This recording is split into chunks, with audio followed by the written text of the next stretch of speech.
reliable catch because it's risky. Your Faramis might die if he outsteps his boundaries right here. So as it stands now, Flash, I think, has a very strong draft. My preference falls with Flash in this game. What about you guys? Well, personally, I would say that Flash would have a better lineup. I personally would not pick a Ruby myself. I do want more catch, but I think the Rafaela still plays a very good part to their lineup. Well, Flash for both of you, and it has been one for each of these teams so far. One for Flash and one for Team Evil. This game is going to tip the scales in somebody's favor. So it's a momentum gainer for them here. Game number 3 between Team Flash and Evil. Ladies and gentlemen, we're hopping into the Land of Dawn. Land of Dawn it is, and right off the bat you can see the movements by Team Evil. You can see sending that Ruby.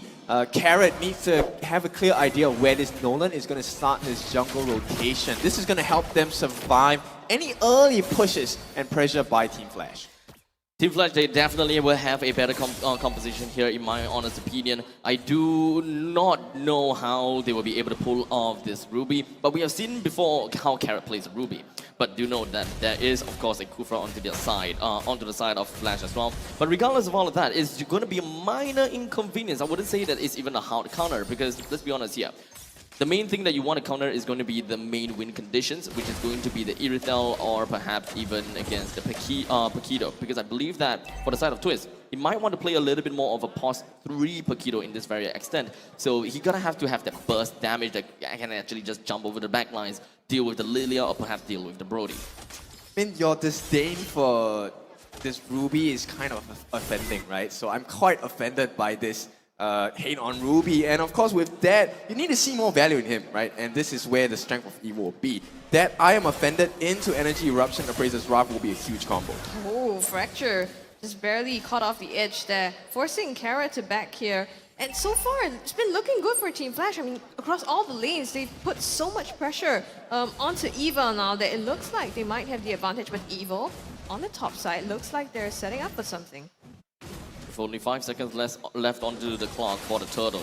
Evil, they try to put themselves over to the L bush in the northern side, but it doesn't seem like they will be able to capitalize on anything. They didn't find anyone and they couldn't catch anyone. But regardless, that is going to put Paquito in a pretty good spot. They would want to clear waves as much as possible. Evil is just a pixel away to becoming a level 4, while Lawsy is not even close to that at all.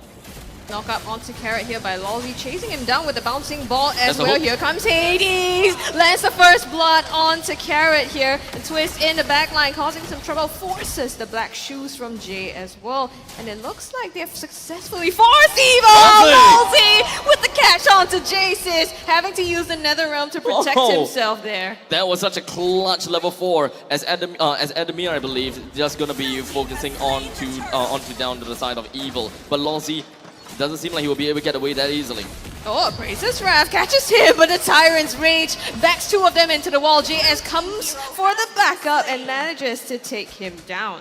How much time did he buy for his team? Take a look at what has happened. Hades not only secured the turtle, Lawsy bought so much time for him, he got another jungle creep out of Evil's jungle. That makes him 2 levels above Powerful now, and Powerful just hit level 5. Same story as yesterday, right? We have seen Powerful struggle if there is a 2-level gap. Of course, this jungler I'm talking about is slowly from Vanguard.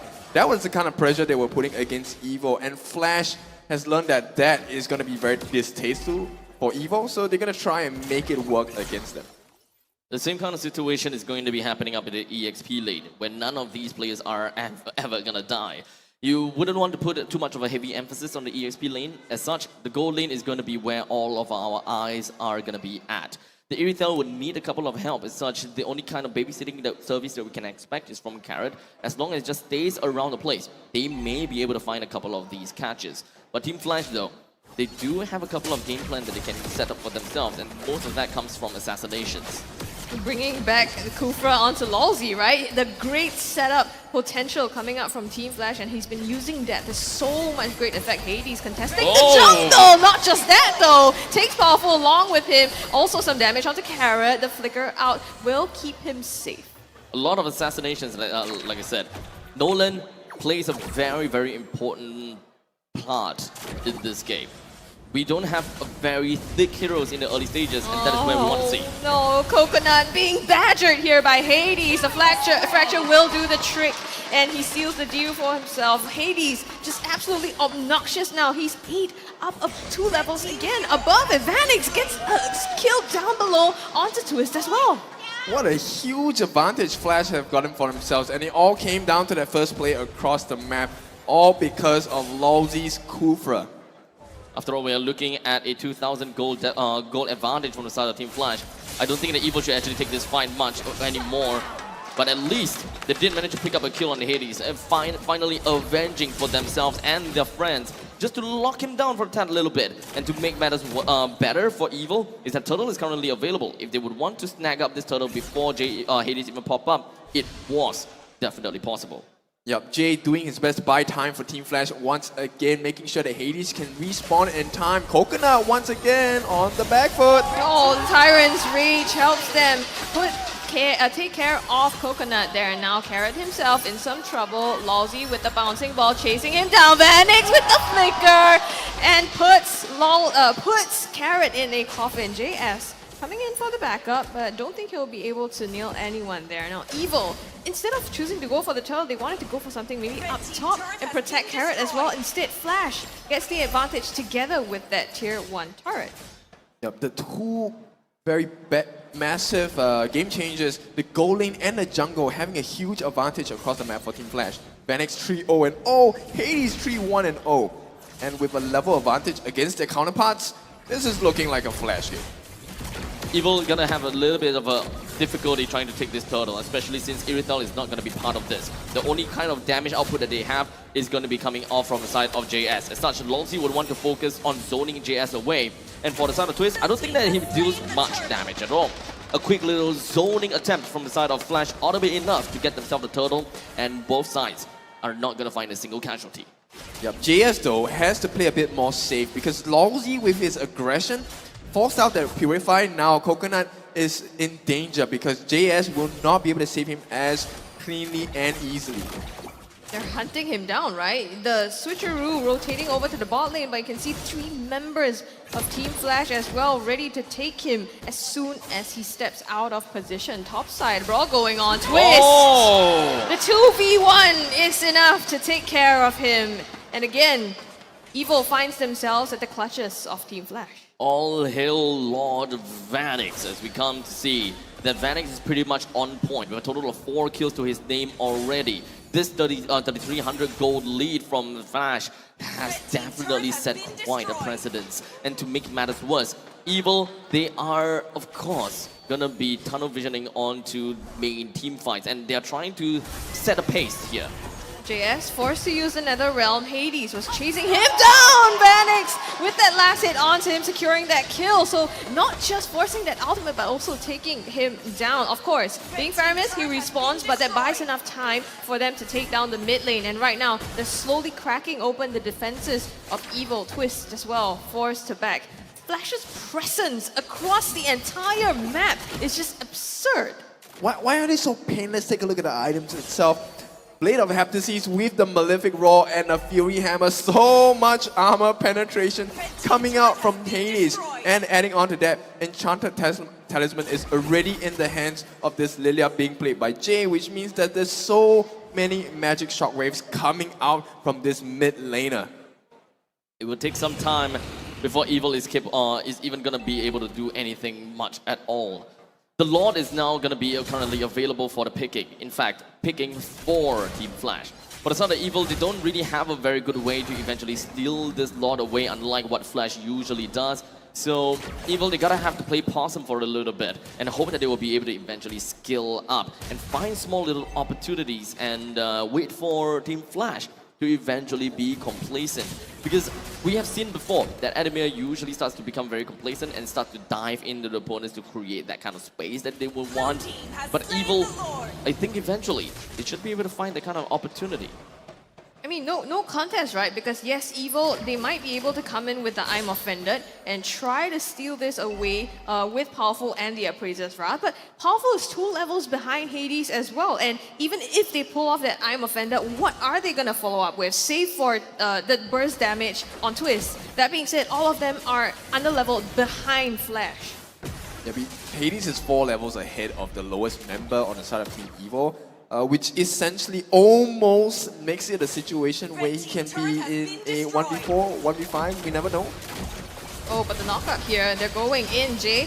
Being chased down by Powerful here, and Hades follows suit. The Appraiser's Wrath will secure that kill for them in the backline. Twist is onto Adamir, the knockup, the damage, but he tanks all of that and soaks it up, and JS, forced to pop the Netherrealm in some danger, gets away. And all this as the Lord is charging down the top lane, so Flash still putting on that pressure onto Team Evil.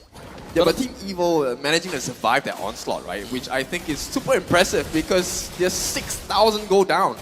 Gotta say a tad bit mistake from the side of Jay for diving in super deep right into the face of Powerful, not having the black shoes to really work with him. As such, the push coming from the side of Team Flash will not be able to get any more bonus out of the inner turrets.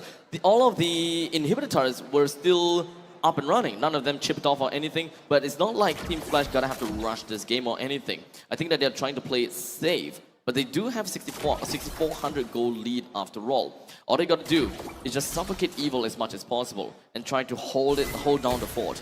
They don't have to force team fights, but they gotta have to make sure that Evil do not get any more farm from this point onwards. Yeah, I mean, Evil at this point is still on the halfway mark, right? About 27,000 gold. They need at least 40 to 50,000 to have some decent itemization to be able to fight back against Team Flash. And as it stands now, Team Flash already closing up the map against Evil.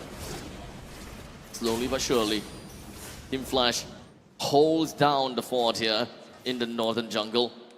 While the bottom lane may be a little bit of a clash, I gotta have to say, between the creeps. I wouldn't say that that is going to be that important when it comes down to attaining lane priority. The main thing is freezing the waves. You freeze out the waves and ensure that you take the jungle for yourselves. This is going to make Evil have a little bit of a problem trying to reach out to get these farms, while all of these creeps are going to be withered away by their own creeps. Let's take a look at Vanix as well. He has the Sea Halberd, Malefic Roar, and these are huge items. He also has the Hunter's Strike, and this is going to be a lot of damage coming out from Vanix. If you were worried about Hades, the gold laner is the main guy that you have to be very careful about. Vanix with the Abyss Impact as well as the Corrosive Strike, going to take a lot of lives from Evil. 5-0-0 after all. It is definitely going to be a very difficult guy to bring down with a lot of that kind of advantages. But of course, remember this, when we are looking at Vanix, who is going to be the one that must bring him down? Who is the one that have the avenue to actually just run past everyone to get a kill? It is going to be none other than Twist. But he doesn't really quite have the advantage of doing that. He doesn't have the goal. We're mostly looking at him peeling for the team and hoping that he'll be able to create enough space. This is so rough. I mean, taking a look at the level, right? The EXP difference. Lawsy is the same level as Coconut and 1 level ahead of JS as well. And that's the Roma, mind you, you know? Even if Evil manages to get a catch somewhere, the damage that they have just isn't enough. I think on Coconut he had the Berserker's Fury, but Vanix, you know, with the items that you said, Sea Halberd as well, the Malefic Roar, you know that he's gonna put the pain on to Evil. Not to mention there is Hades in the backline with the burst damage as well, and Jay. So right now, making full use of that, they're gonna go ahead and siege the top and the mid lanes. Lord crashing down, base turret gone, top side. Coconut taken low by Hades. Slowly burning, but not quite enough to put him down just yet.